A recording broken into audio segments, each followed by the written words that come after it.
প্রতি বছরের মতো এবারও চলে এসেছে বিশ্বকর্মা পূজা। বিশ্বকর্মা পূজা হিন্দু ধর্মের একটি বিশেষ পূজা, যা দেবতা বিশ্বকর্মাকে উৎসর্গ করে পালন করা হয়। তিনি হলেন সৃষ্টির দেবতা এবং স্থাপত্য কারিগর এবং যান্ত্রিক নৈপুণ্যর দেবতা হিসেবে বিবেচিত। বিশেষ করে শিল্প প্রতিষ্ঠান, কারখানা এবং কাজের স্থানে এই পূজা পালিত হয়। বিশ্বকর্মা পূজা সাধারণত ভাদ্র মাসের সংক্রান্তিতে অনুষ্ঠিত হয়, যা সাধারণত সেপ্টেম্বরের মাসে পড়ে। তবে বিশ্বকর্মা পূজার কিছু নিয়ম নীতি আছে।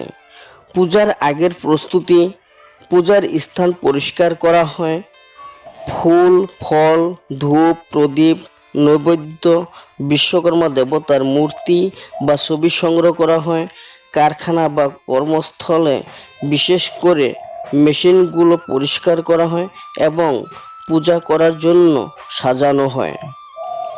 পূজা সামগ্রী: ফুল, বিশেষ করে লাল জবা ফুল, বেলপাতা, ধূপ, প্রদীপ, নৈবেদ্য, মিষ্টান্ন, ফলমূল, নারকেল, মাটি বা পিতলের বিশ্বকর্মা দেবতার মূর্তি বা ছবি।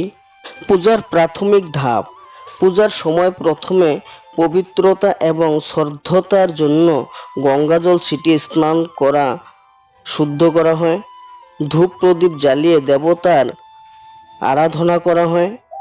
বিশ্বকর্মা দেবতাকে আসন, পাদ্য, অর্ঘ্য, নৈবেদ্য ইত্যাদি নিবেদন করা হয়। তারপর প্রসাদ বিতরণ করা হয়।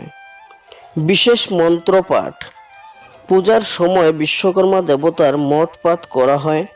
পূজার নিয়ম অনুসারে ব্রাহ্মণ দ্বারা মন্ত্রপাঠের প্রথা রয়েছে। বিশ্বকর্মা স্তোত্র এবং বিশ্বকর্মা সহস্রনাম পাঠ করা হয়। বিশেষ অনুষ্ঠান: অনেক জায়গায় ঘুড়ি উড়ানোর এই পূজার একটি অংশ হিসেবে ধরা হয়। শিল্পকর্মীরা তাদের মেশিন বা সরঞ্জামগুলিকে বিশেষভাবে সজ্জিত করে এবং পূজার শেষে মেশিনগুলিতে রং চুন দিয়ে পূজা করা হয়। তবে বিশ্বকর্মা পূজা কখন শুরু হবে এবং শেষ হবে? বিশ্বকর্মা পূজার নির্দিষ্ট তারিখ ভাদ্র সংক্রান্তি বা 17 সেপ্টেম্বরের কাছাকাছি হয়। পূজার সময় সাধারণত সকাল থেকে শুরু হয় এবং বিকেল বা সন্ধ্যা পর্যন্ত চলতে পারে। পূজার নির্দিষ্ট সময় স্থানভেদে এবং পুরোহিতদের নির্দেশ অনুযায়ী পরিবর্তিত হতে পারে।